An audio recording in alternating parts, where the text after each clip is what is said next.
Welcome back on in. Today's mission report will be a bit messy.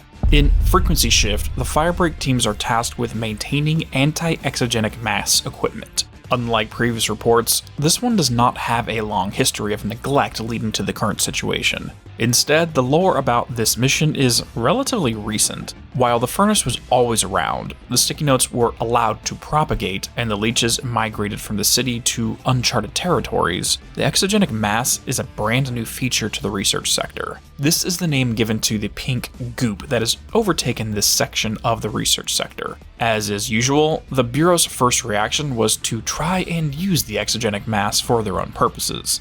However, according to the research summary, this material did not meet basic reliability standards for the Bureau employees. For starters, it shows signs of minor intelligence and uses it to avoid detection and elimination. The mass has a tendency to find hidden locations to multiply in. Even if the staff cleans all visible muck, if any bit is hidden in an air vent or unseen crevice, it will keep coming back. On top of this, the material is a volatile substance. Impacting it may cause it to explode.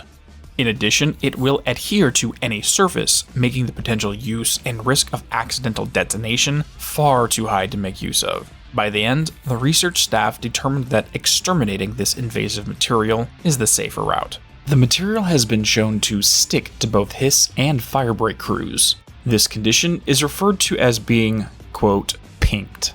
After a certain point, the quantity of the material on a subject will result in detonation. But where did the exogenic mass come from?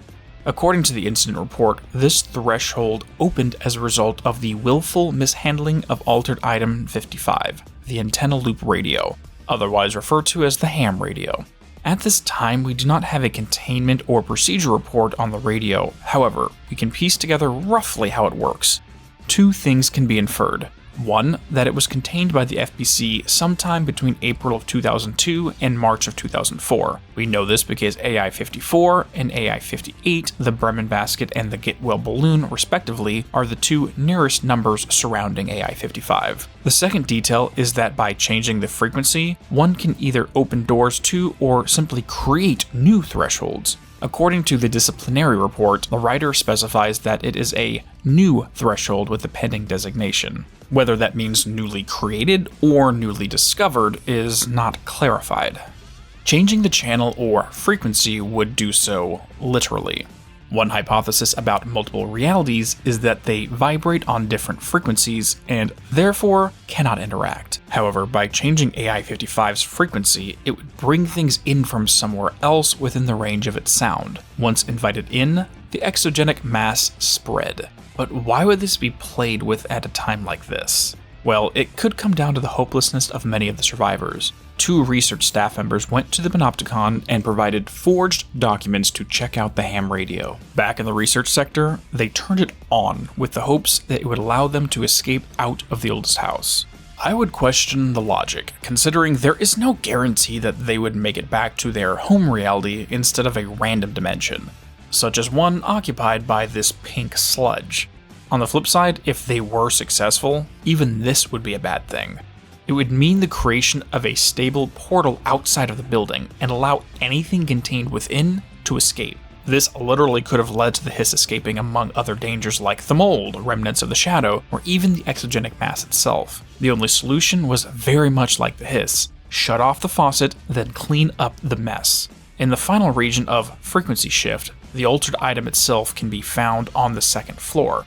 Containing this seems like the first priority to ensure nothing new comes in. As of yet, the item is still out and about.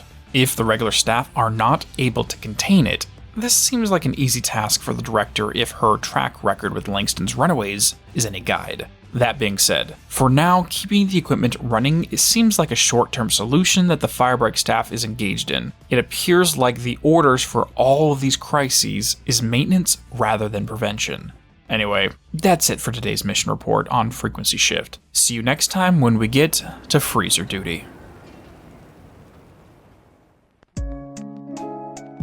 Thank you all for watching. If you enjoyed, please drop a like and subscribe to receive updates on future uploads. If you would like to help support the channel, a Patreon has been set up and the link is in the description below. Have a great day and peace be with you all.